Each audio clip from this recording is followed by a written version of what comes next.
For Mhm. me, it does not work to push. It is like the Chinese finger game Yeah. that when you pull on it, it creates more resistance. That is what happens for me personally. So if you're like that, then don't listen to people who have advice for you that don't understand that.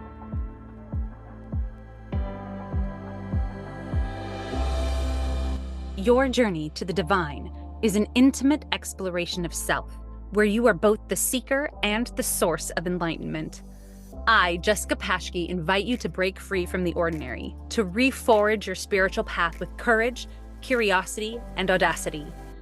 Unleash the power of your spiritual connection, stepping into a purpose-driven life free of have-tos and shoulds. Join me on this profound exploration of rediscovery, where you'll not only redefine your own spiritual practice, but also inspire a collective awakening. Welcome to Reclaiming Our Spirit.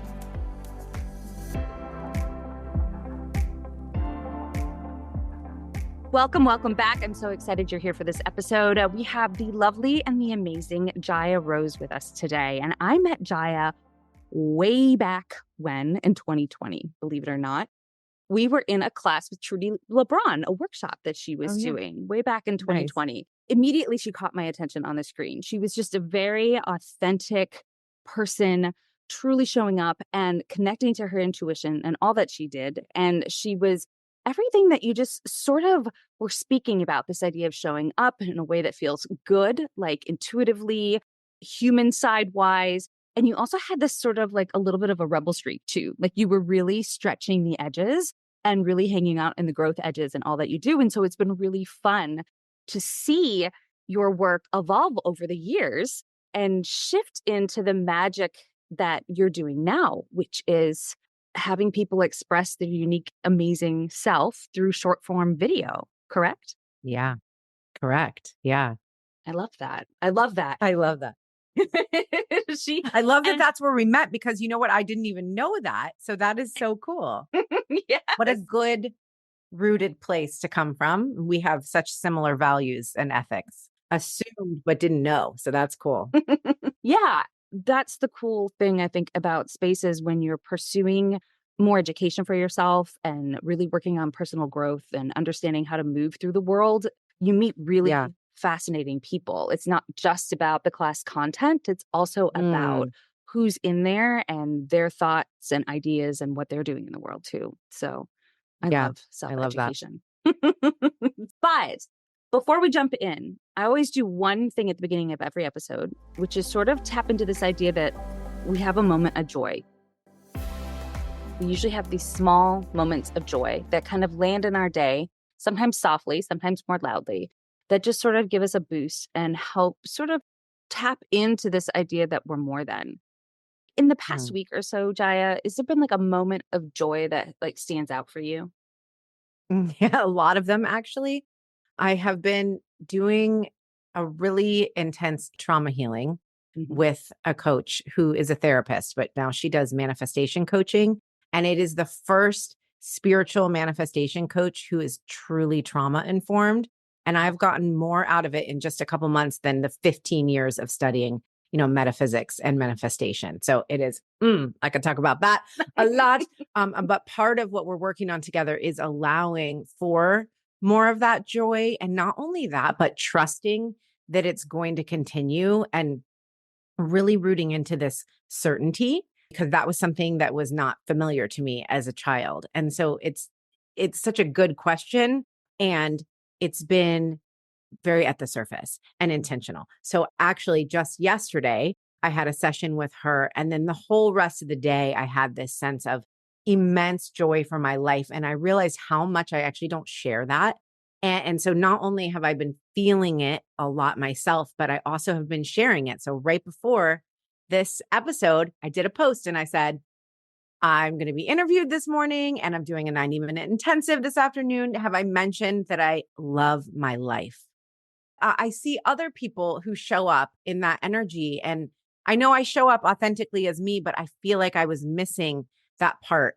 It was just because it was literally missing, like buried underneath trauma, you know? So, anyway, hello.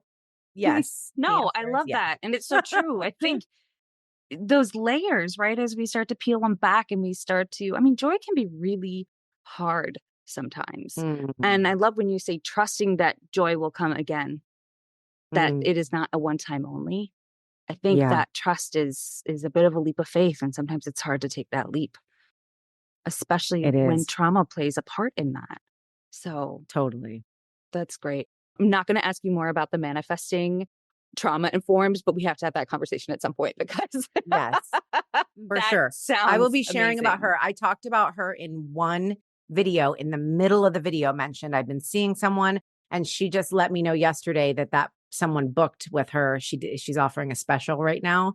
And Yeah. so I'm like, you are going to get flooded as soon as I start sharing about this. I love it. It's important work. What I also love about you and your work is that you really emphasize embracing your own unique gifts, your own zone of genius, and showing up authentically as who you really are. And so Mm, I love that your moment of joy is about coming back and kind of starting to peel those layers off to get back to the essence of who you know yourself to be. And I think this is such a struggle for people, especially people who are solo aligned business owners. I see it a lot in my sessions and my classes. And I'd love to hear your take on why you think showing up as our authentic selves and embracing our unique gifts is so challenging. Trauma, obviously, being part of it. But what mm, else do you think is playing into that conversation that sometimes happens in our heads when we go to show up? hmm Well, because I just asked my husband about this yesterday, I was asking him, what is hard about showing up? And I know that sounds so silly because I've been teaching this for so many years, but there are things that are just inherently easy for me. Hmm. And I always like to notice what those are so that when I'm talking to my audience about how I can help them show up online and be, like you said, authentic, but also be consistent and create conversions. It's a large conversation. And some of it, like I said, is just inherently easy for me. And I never want to be like, oh, you should just do it because it's easy, because it probably isn't. And I know that it's not. So I was asking my husband, what is it? And he said, well, it's probably because they think they need to be perfect. And I know he's talking about himself too. Yeah. And I was like, that is probably what it is. I don't have that at all. So when you ask me my perspective, it's truly my perspective. I don't give a fuck about being perfect. My particular brand of neurodivergence and ADHD just likes it to be done. So I will find the most efficient way for things to be done. And I have a standard, right? Like I want Yeah. it to also be good, but it Yes. doesn't have to be perfect whatsoever because that would stop me from having it done. And that I think when people say, your neurodivergence can be a gift, yes, and that would be one of the ways it is a gift for me. But I actually have to stop myself from putting stuff out and go, wait, we probably should read over that. If I always say, if it doesn't have a misspell, I got hacked. Uh, to answer your question, I think what has worked for me to show up and what was in the way may be different. A lot of my customers, my clients, they do get stuck in perfectionism and probably is rooted in trauma. Like, let's be real. What I have come to know about trauma is that unless you're being 100% freely your authentic self, it's probably because of a trauma story or trauma stuck in your nervous system. Like, don't we all just come here free to expand? Hmm. And also, resources play a part in this and cultures and where we are, what we are born into. So what do we have access to? What joy was accessible to our parents? How much trauma did they have? And so when we look at like why are people maybe having a hard time showing up and being authentic online, it could be their own story, it could be ancestral stories. And really, I don't know if the question is why it's hard and more, how do you do it? Well, You how know do what I you do mean? it? Yeah, because it's such a broad spectrum of Yeah. all the possible things that it could be that you could work Yes. on. You could spend the rest of your life working on all of these things and never get to the point where you feel like, oh, I can show up now Yes. online. Yes. So how do So I you do do it have an answer anyway? for this. Yes. I have a nuanced answer that I have found works for people if they do it. Doesn't work if you don't do it. And it's very, very simple. It is to continually work your own edge and create safety within your nervous system in a place that doesn't feel safe. So if you're continually staying in safety, which does not mean comfort, it does not mean desire, but it just means safety, which means familiarity.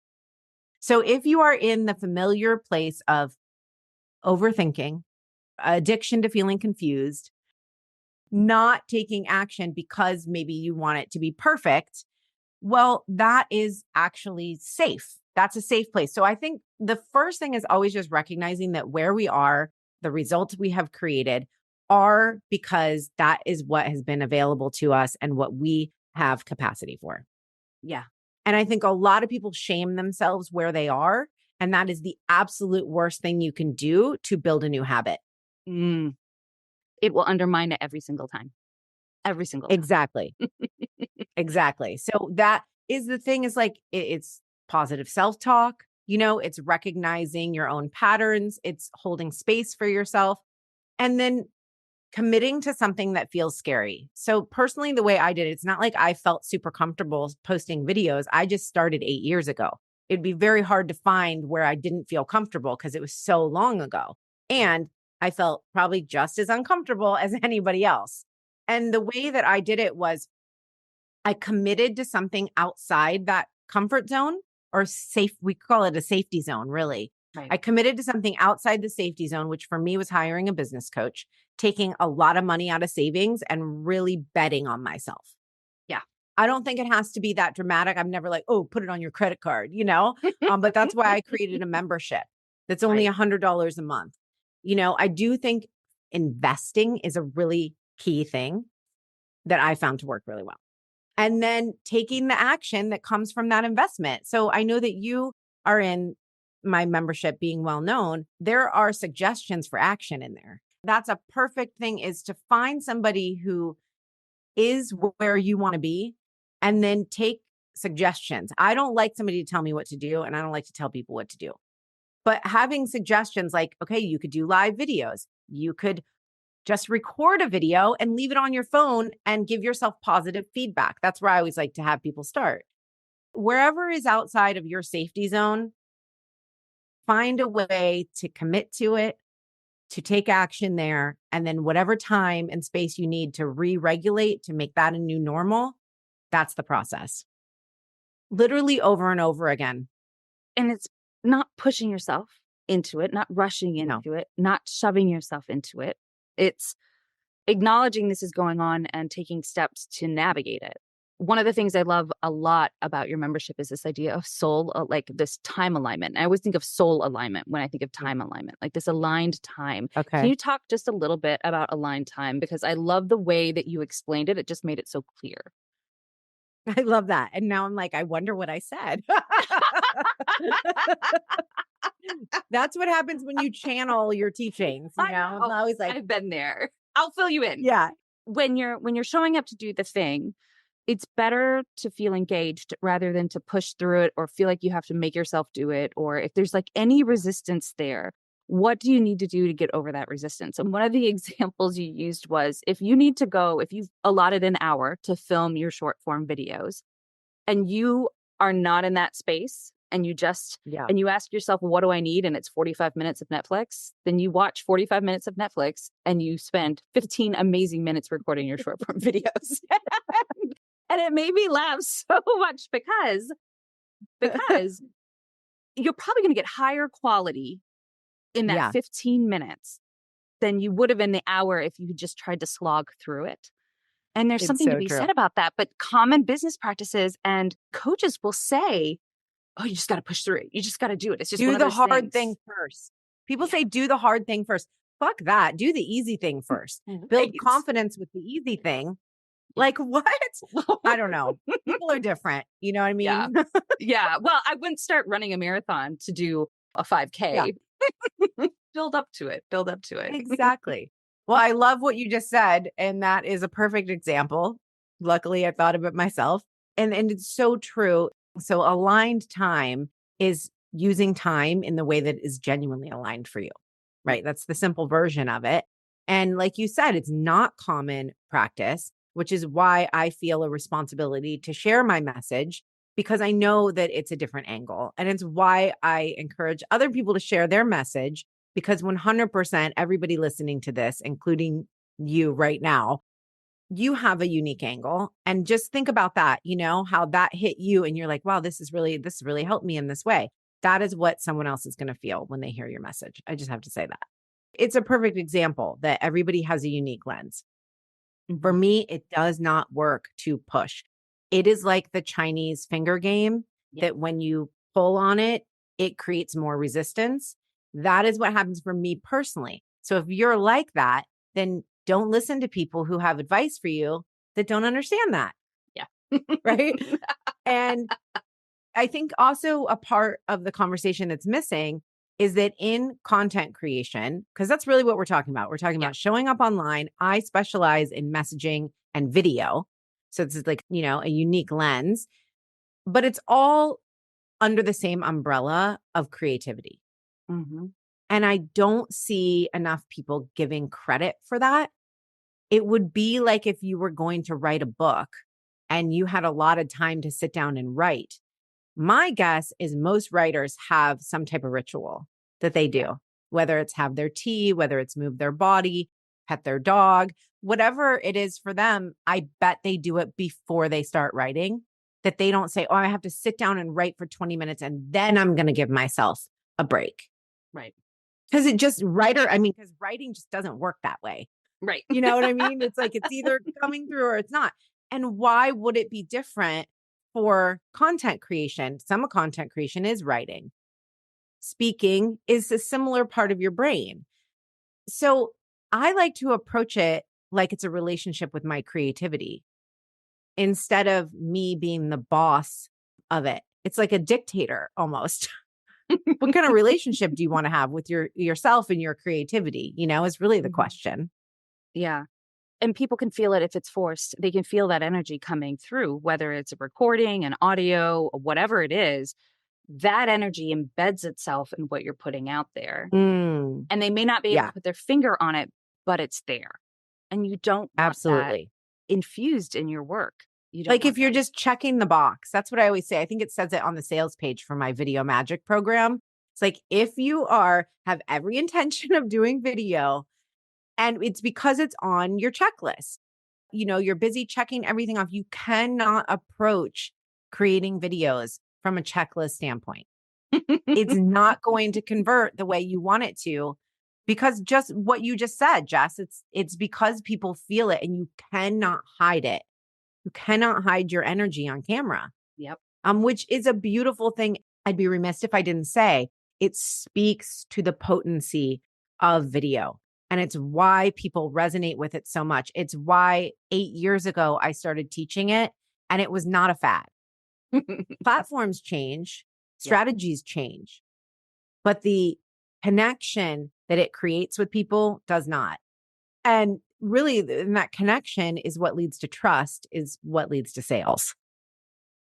Yeah. So it is so worth it, in my opinion. I love that. No, it is so worth it. I always say to people, it's like having a conversation, a well structured conversation. You need to know where you're going with it. But think of it like you're just having a conversation with someone who really is interested, who cares. Like, I think people Yeah. assume they go out there and Mm. assume that this is not who's going to listen to me, who's going to want to hear my Like it's like opinion. speaking into the abyss or something. Right. And that's not it at all. We all have something important to say, even if you don't feel like you have something important to say.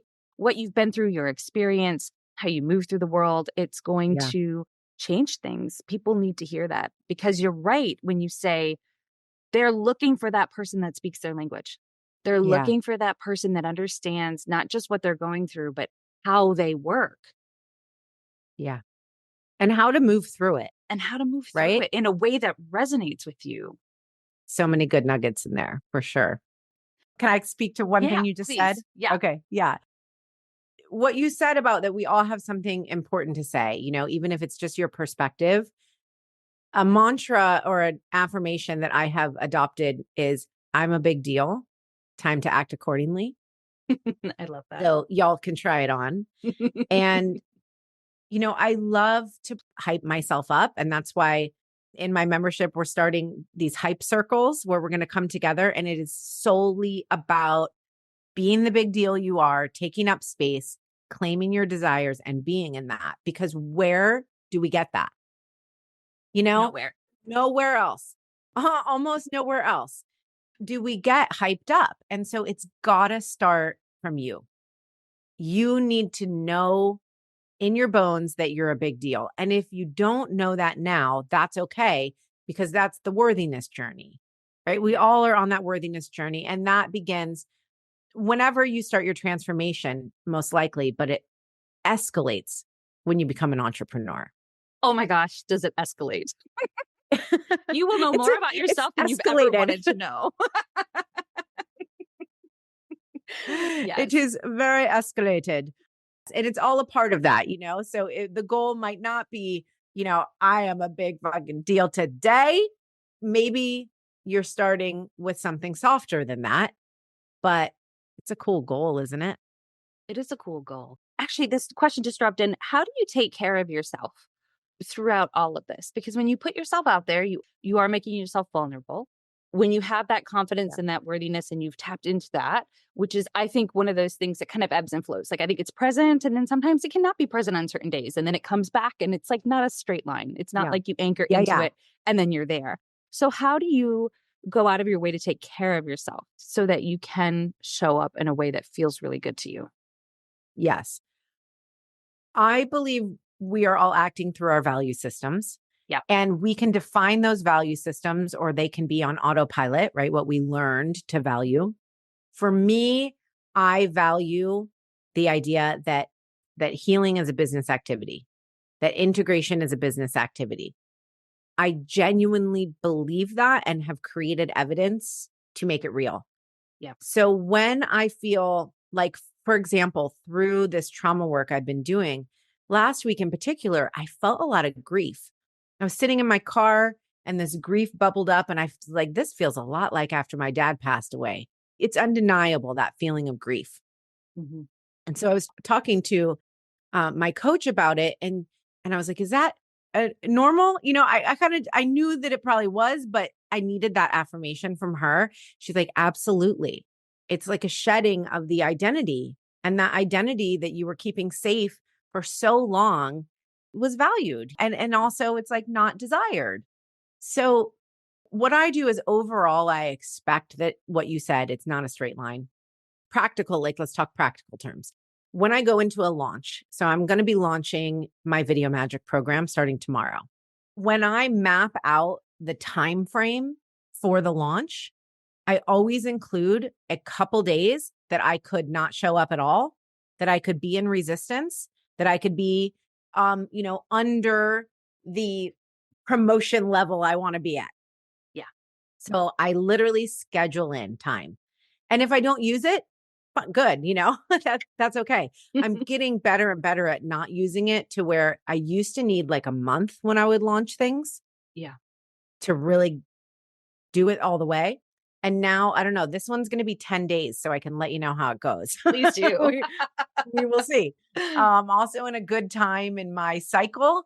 So last launch I did was for my membership, and I totally dropped the ball. I didn't promote on social media hardly at all. And I know what happened, and it was because I had PMS and I'm in perimenopause, and that is changing. It's brutal. Oh my gosh. It's so that intense. has changed the way I do business completely. Let me tell you what. I've had to reimagine everything. Yeah. Exactly. It's expecting that things are not going to be linear, and also scheduling the time in. And then if it happens and you're in resistance, don't push yourself.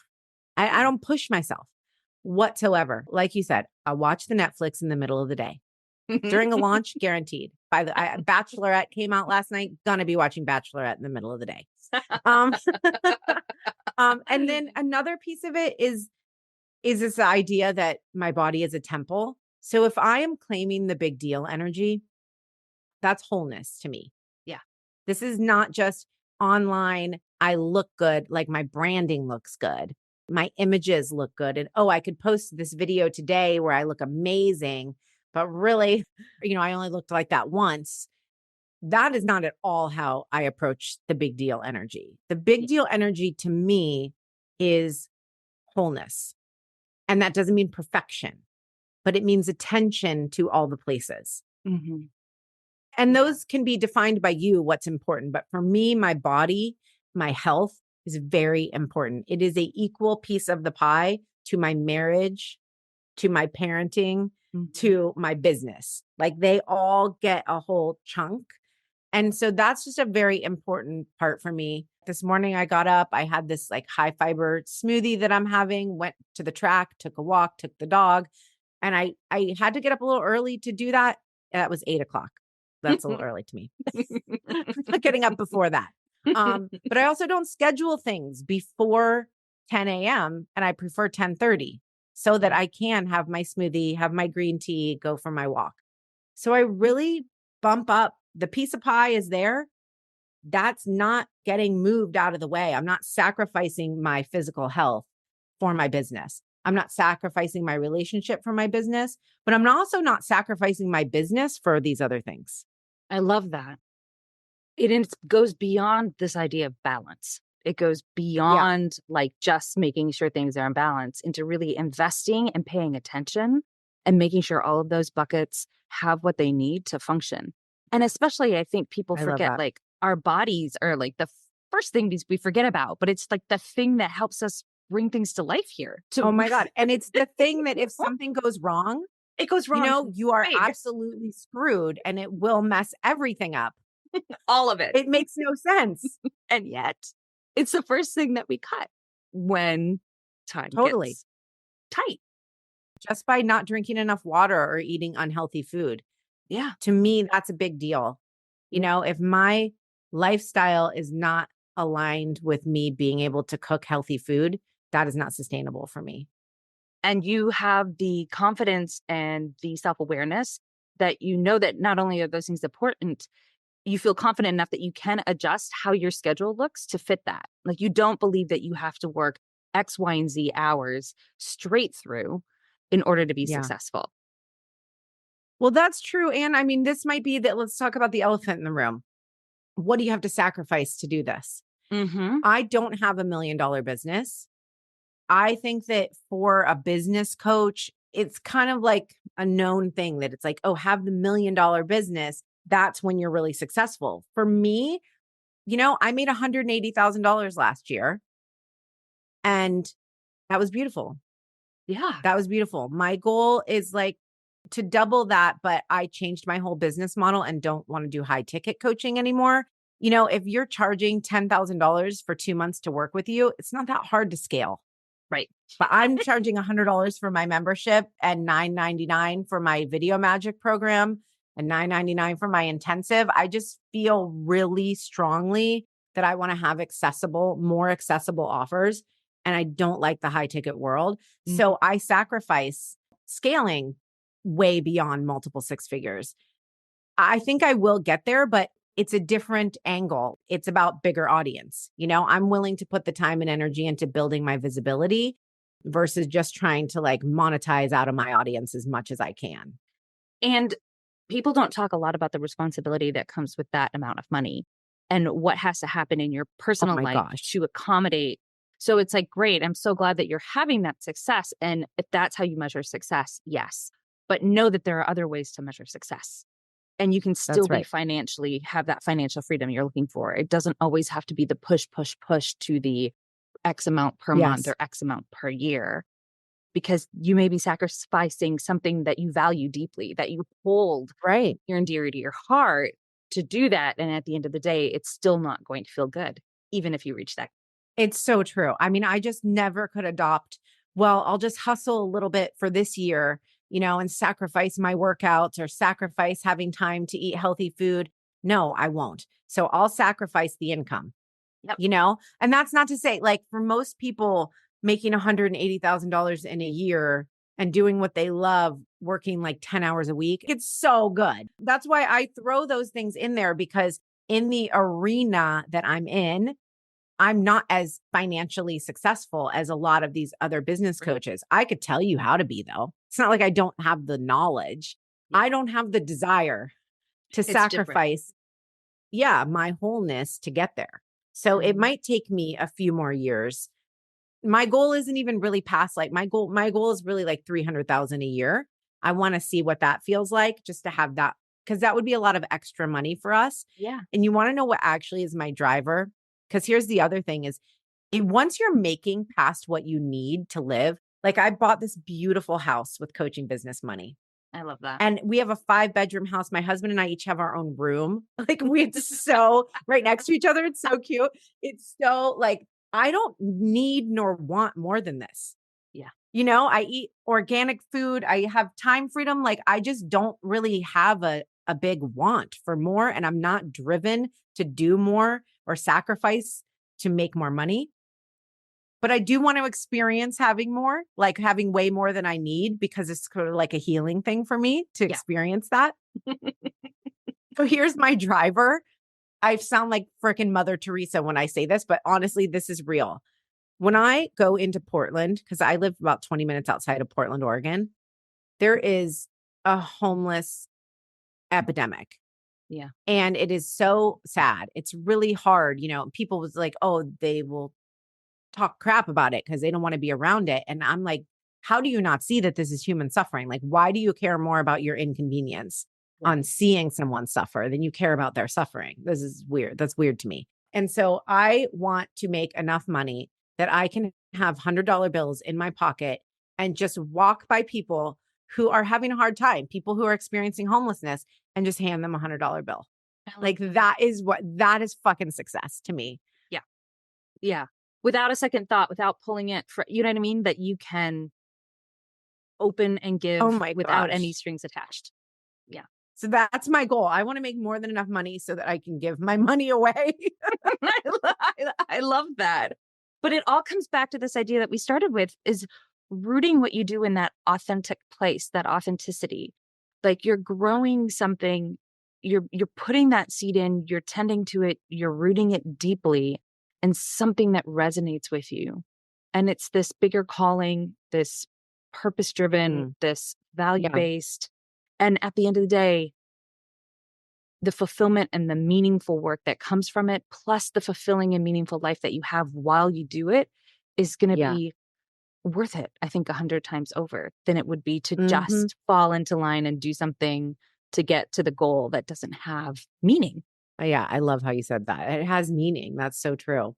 And I do want to mention, I like to be nuanced. I like to teach people that in their marketing and in the hooks that they create for their videos, don't be nuanced. So this is the hot tip actually about video marketing. When you are a deeply nuanced person, and like Jess just described, you're values driven, you are deeper than the average bro marketer who can just slap up some result that they help their clients get. And so I love to bridge the gap here. We're like, clearly I'm not a bro marketer, but I know how to. Here's what I will say. I am clearly not a bro marketer, but I can compete with them. I love that. What a good marketer I am. Yes. That's what I want. Like, that's why I teach video marketing and messaging, because I want that for you. Like, you're doing such incredible work. Look at this beautiful podcast you're hosting, giving free value. You need to have the chops to be competing with that bro marketer, because we need you to be in the marketplace at the same level. Yep. And so that being said, I feel like sometimes I come off like, take care of yourself and go to the track and take your time freedom, watch Netflix. That is kind of annoying, because if you have a 9 to 5, if you have children, I have a 10-year-old and a 27-year-old. I don't have multiple children. If you have multiple children in the house, if you have children with special needs, if you have dependents in general, there are many things to this equation. And it is so annoying to just hear like, well, just do what you want with your time. Like time might be an actual issue for people where it's not for me. What I will say is that also I am a really hard worker. I'm extremely committed, and I'm not afraid to take risk. So that is a part of the equation. It's not just, just make a video and put No, I watch my videos back. I know what's working. I am constantly improving. And that's why I have staying power. That's why I've been, around in the online space for 8 years and I'm not going anywhere because I will evolve. I will do the work. And I think that this is a real problem with the hustle free movement Yeah. is that it doesn't include that you absolutely don't have to hustle. In my mind, that is pushing and hurrying, but you need to be a steady force to take care of your business, to move your business forward. That is not ever the message I want to give, that it's just like lackadaisical. You I have will to be put the work in. really intentional with where you invest your time and your energy to make Yes. it work. Yes.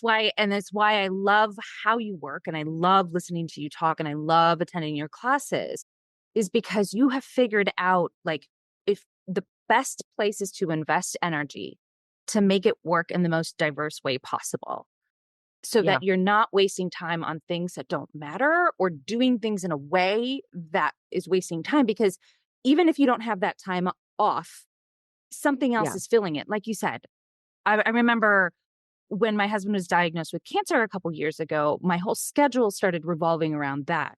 And I had to learn Mhm. very quickly where to invest my energy, how to invest my energy. And it's almost like a laser like focus where I was working very hard when I was working, but then to make sure that I had really strong places where I could take a breather, places where I could be a parent, places where I could be a caregiver and not feel pulled from any of those spaces, thinking about what I should be doing in another space.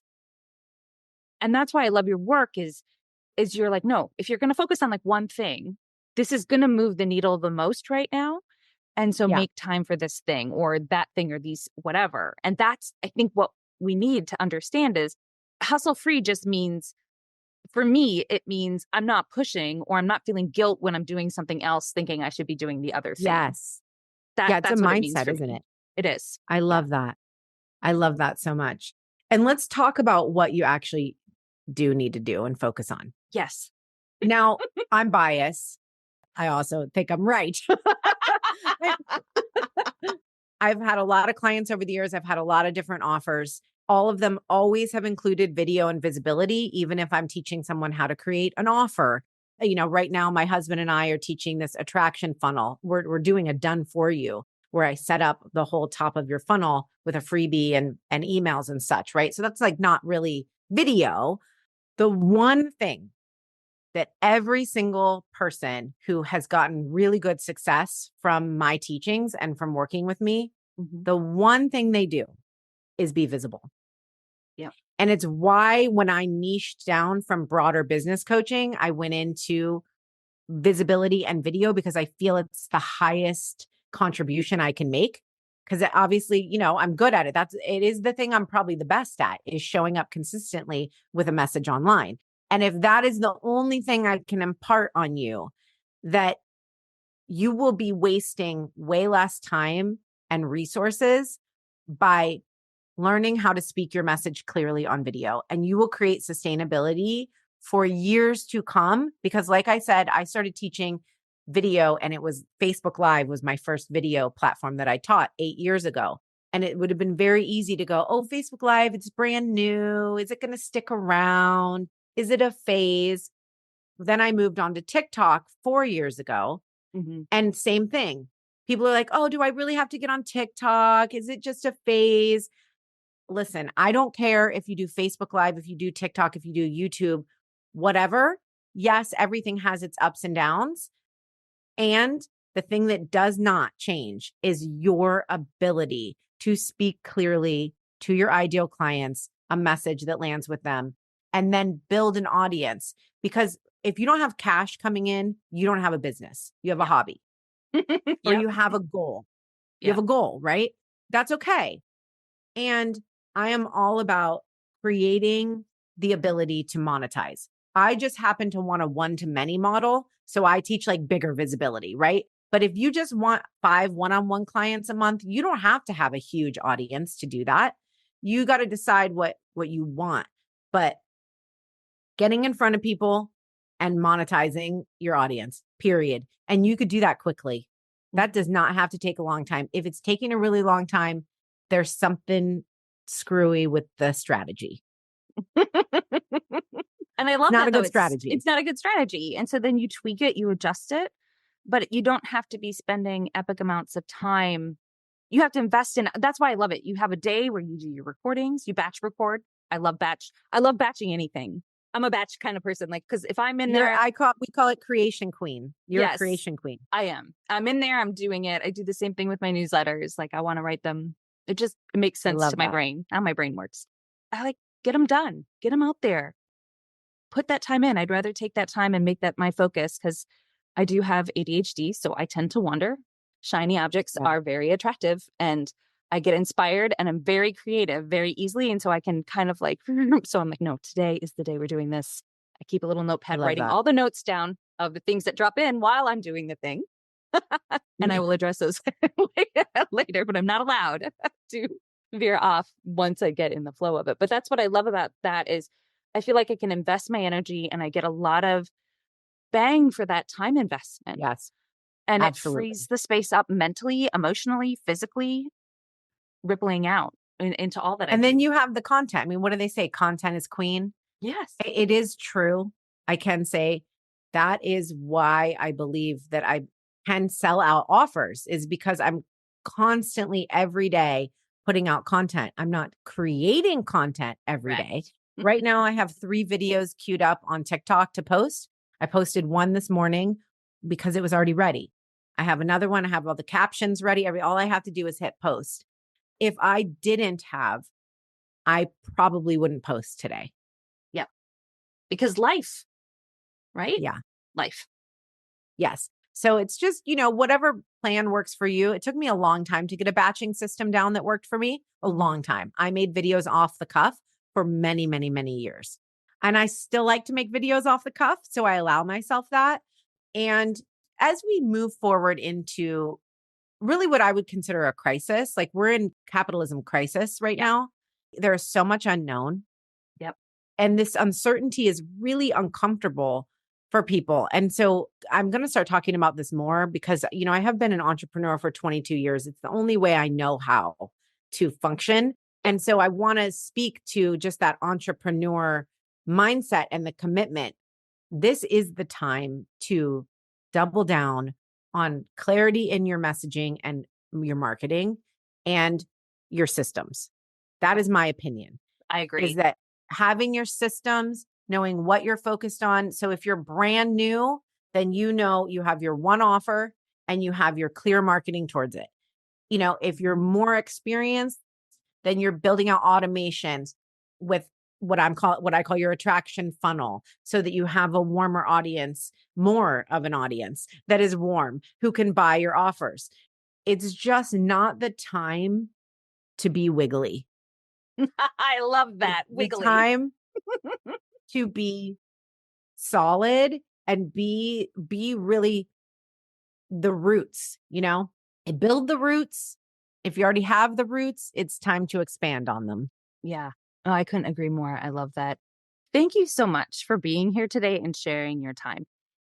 I cannot tell you how much it means to be able to get your wisdom on this. And I think people are looking for other people who can help lead them. And you do that so well and with such intentionality and care and compassion that it's always a joy to see what you're up to and what you're doing.